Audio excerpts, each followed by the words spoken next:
paso. Eh? Eh? Eh?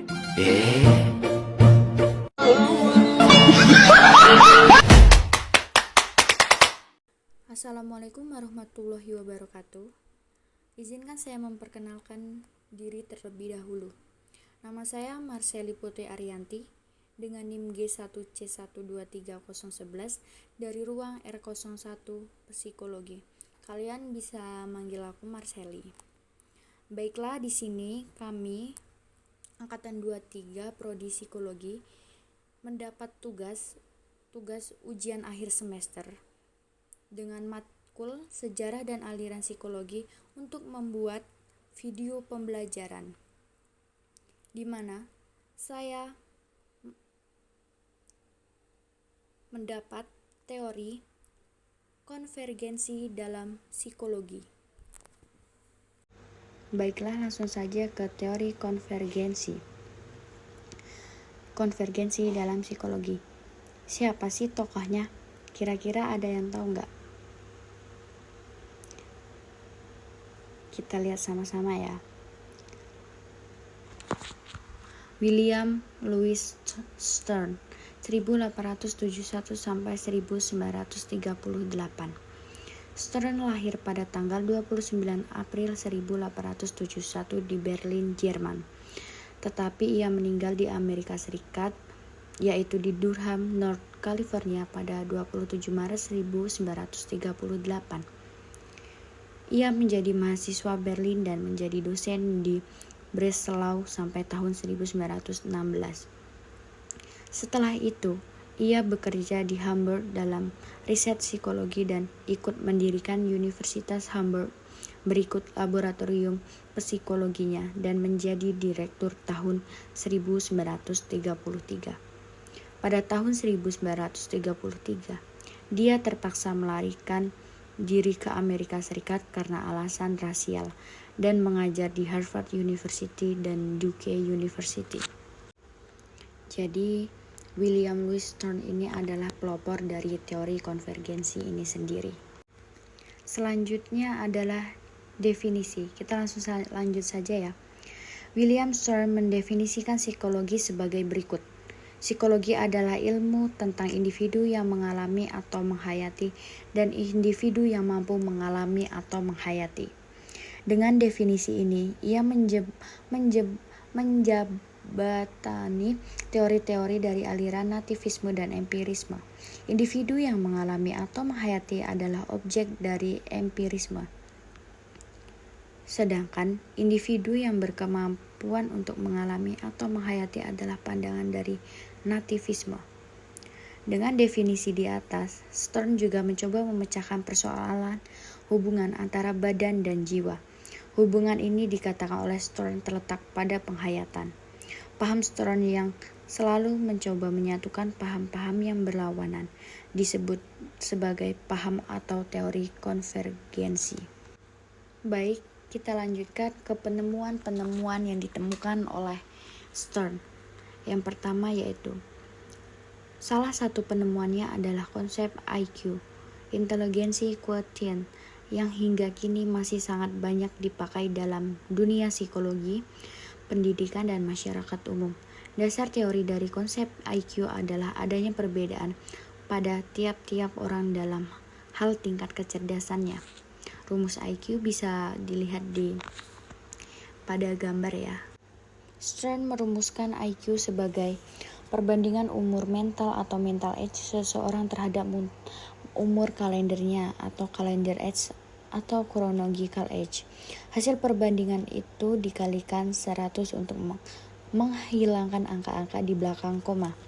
Seorang bertaraf kecerdasan rata-rata atau normal mempunyai usia mental yang sama atau mendekati usia kalender.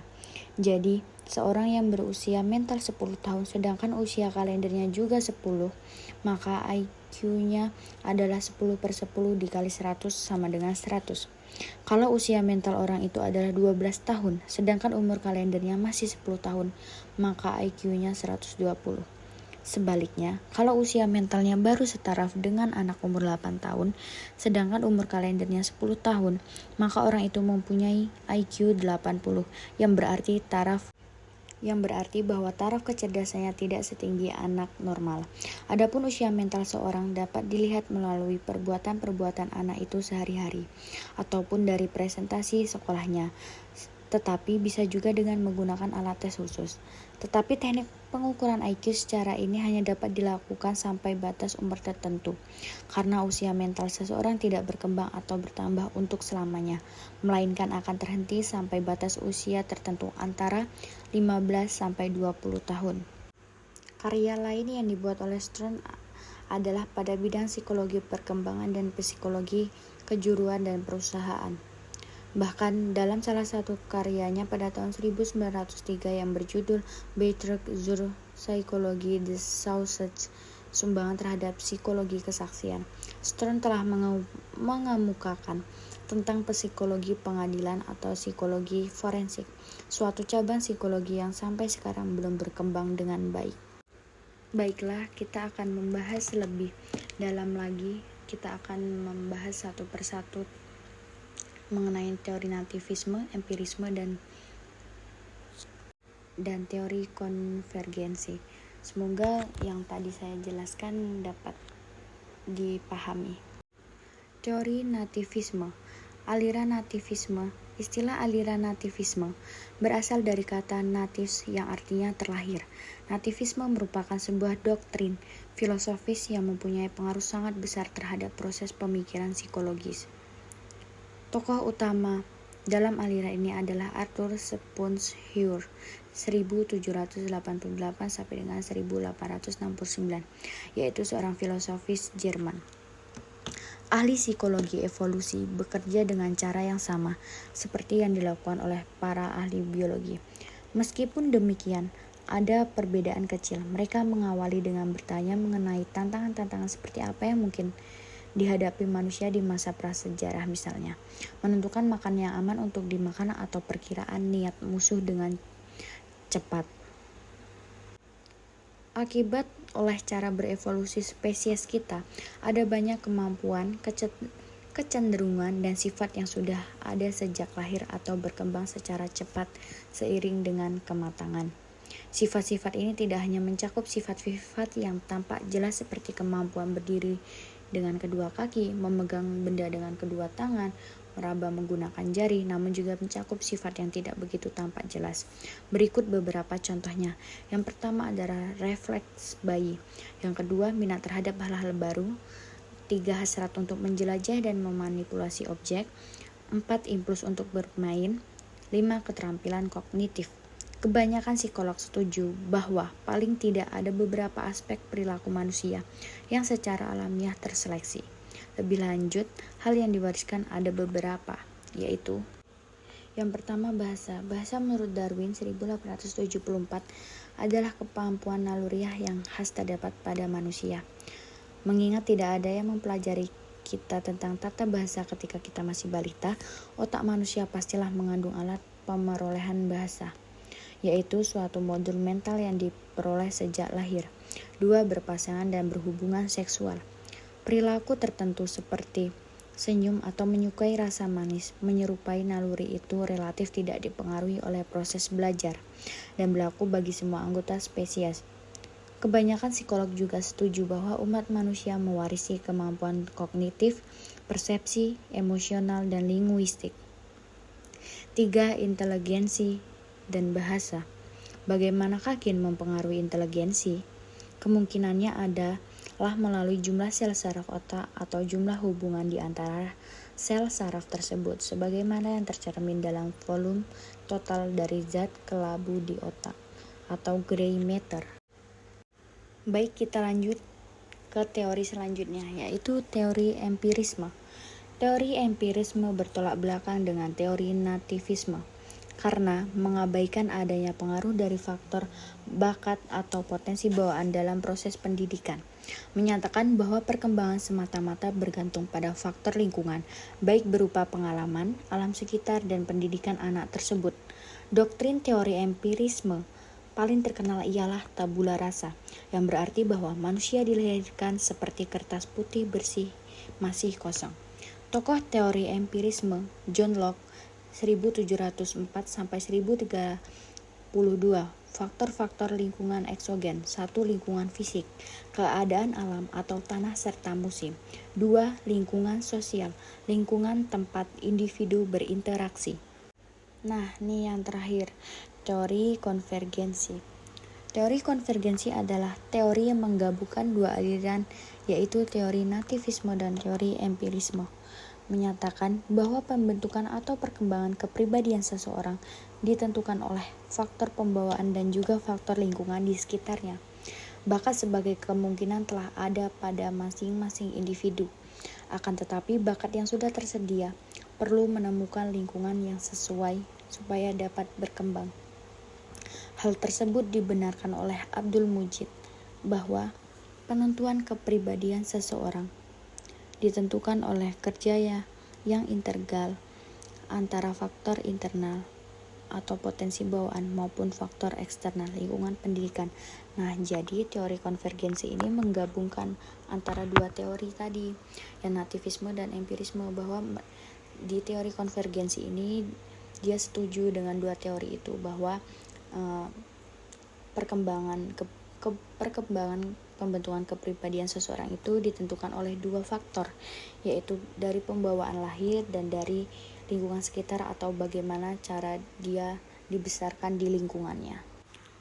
Nah, selanjutnya kita akan membahas studi kasus. Nah, kira-kira ada yang semoga dari video penjelasan tadi dapat dimengerti ya. Nah, yang terakhir, saya lupa. Saya akan menarik kesimpulan dari penjelasan yang sudah saya jelaskan tadi.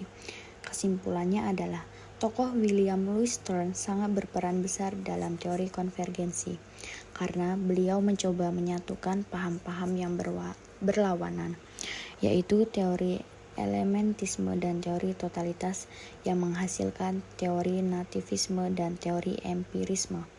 Salah satu penemuan Stern yang berperan besar di aspek kehidupan kita adalah penemuan konsep IQ. Dengan dasar konsep IQ ini adalah adanya perbedaan pada tiap-tiap individu dalam hal tingkat kecerdasannya. Selain itu, Stern juga telah mengemukakan salah satu cabang psikologi yang belum berkembang dengan baik, yaitu psikologi keadilan atau psikologi forensik. Dalam hal ini, setelah mengetahui hal-hal yang berkaitan dengan teori konvergensi, kami dapat menyimpulkan bahwa dengan adanya teori ini, kita dapat mengetahui bahwa faktor pembawaan dan lingkungan yang dialami oleh individu sama-sama berperan penting. Nah, kita lanjut ke studi kasus. Studi kasus yang pertama. Ketika dua anak dengan latar belakang budaya dan bahasa yang berbeda, anak A berbicara bahasa Prancis dan anak B berbicara bahasa Inggris, mencapai perkembangan bahasa yang serupa pada usia tertentu. Ini menunjukkan bahwa ada faktor-faktor universal atau prinsip-prinsip perkembangan bahasa yang berlaku untuk individu dari berbagai latar belakang budaya. Dengan kata lain, meskipun latar belakang budaya mereka berbeda, kedua anak ini mencapai tujuan perkembangan bahasa yang serupa. Selanjutnya, studi kasus yang kedua.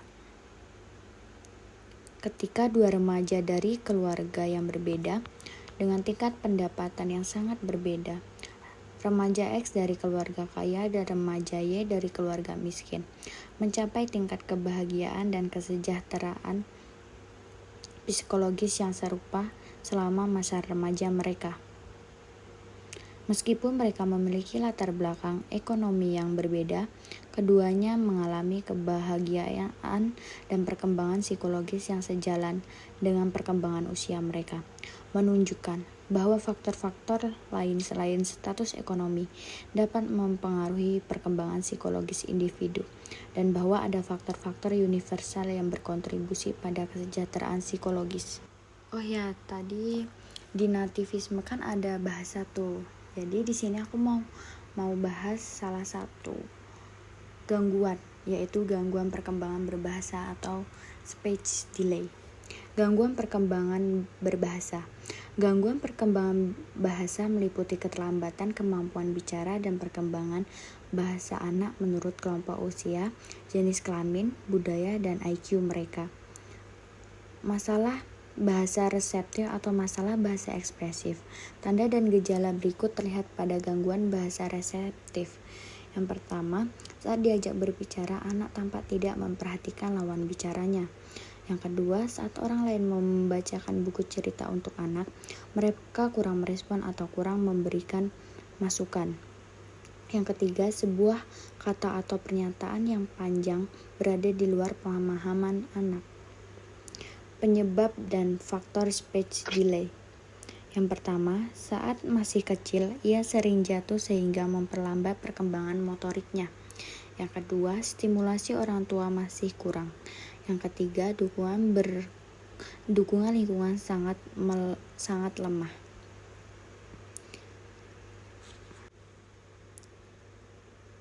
Nah, berdasarkan aspek faktor penyebab terjadinya speech delay, berdasarkan hasil penelitian dilakukan Puspa et al. 2019 dapat diambil solusi bahwa perawatan harus dilakukan untuk melindungi saraf karena sangat rentan terhadap kerusakan pada awal kehidupan dan dapat berdampak pada pertumbuhan dan perkembangan anak. Selalu ada untuk anak-anak, moral dan sebaliknya, mengutamakan perkembangan anak sejak usia dini. Jika keterlambatan bicara signifikan, perawatan lebih lanjut seperti terapi wicara diperlukan.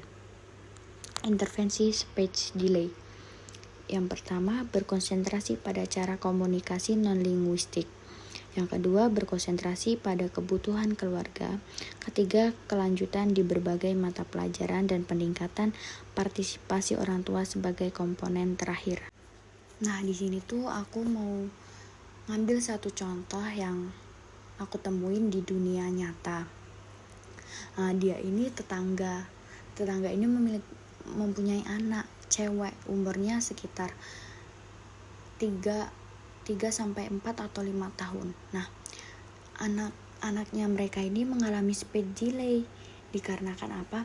Karena pada kecilnya itu dia selalu dikasih handphone, dikasih TV. Nah, alasannya kenapa begitu? Karena orang tuanya itu kalau ditanya pasti jawabannya gini, nggak apa-apalah, yang penting anak itu diam, jadi nggak ganggu orang tuanya kerja. Nah, itu kesalahan parenting ya menurut saya.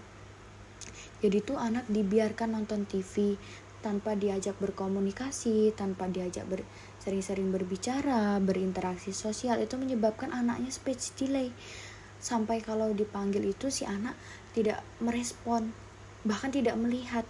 Jangankan untuk dipanggil saja tidak melihat, apalagi untuk diajak berbicara. Jadi anak itu tuh sering tiba-tiba tuh hilang. Jadi tuh orang tuanya panik karena dia kalau dipanggil itu sama orang-orang dia nggak mendengarkan, lari sekencang-kencangnya, kayak ibaratnya kita nggak ada di situ gitu. Jadi ini menurutku salah satu yang kesalahan fatal ya dari orang tua, membiarkan anaknya tidak berinteraksi, tidak diajak berbicara hanya karena dia menginginkan anaknya tidak mengganggu dia bekerja. Padahal kasihan ke anaknya cantik tapi kekurangan seperti itu. Jadi dapat kita ambil kesimpulan bahwa ya sering-sering mengajak anak berbicara karena itu sangat penting untuk perkembangan bicaranya agar tidak mengalami speech delay seperti ini. Jadi kalau sudah terjadi seperti ini, kasihan ke anaknya. Dan sekarang anak itu harus terapi ke yang ahli setiap seminggu tuh 3 atau 2 kali. Jadi sangat disayangkan kan, cuman hanya karena untuk anak itu diam, dikasih handphone dan gadget, jadi dia tidak bisa berbicara, tidak bisa bersosialisasi. Jadi itulah pentingnya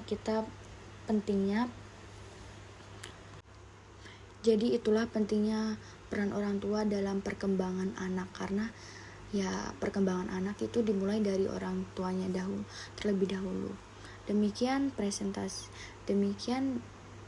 presentasi yang dapat saya sampaikan. Kurang dan lebihnya saya mohon maaf. Saya berharap dengan saya membuat video pembelajaran ini semoga mendapat nilai yang memuaskan dari Ibu. Apabila ada kesalahan, saya mohon maaf yang sebesar-besarnya. Saya akhiri. Wassalamualaikum warahmatullahi wabarakatuh. Bye bye guys. Thank you for watching.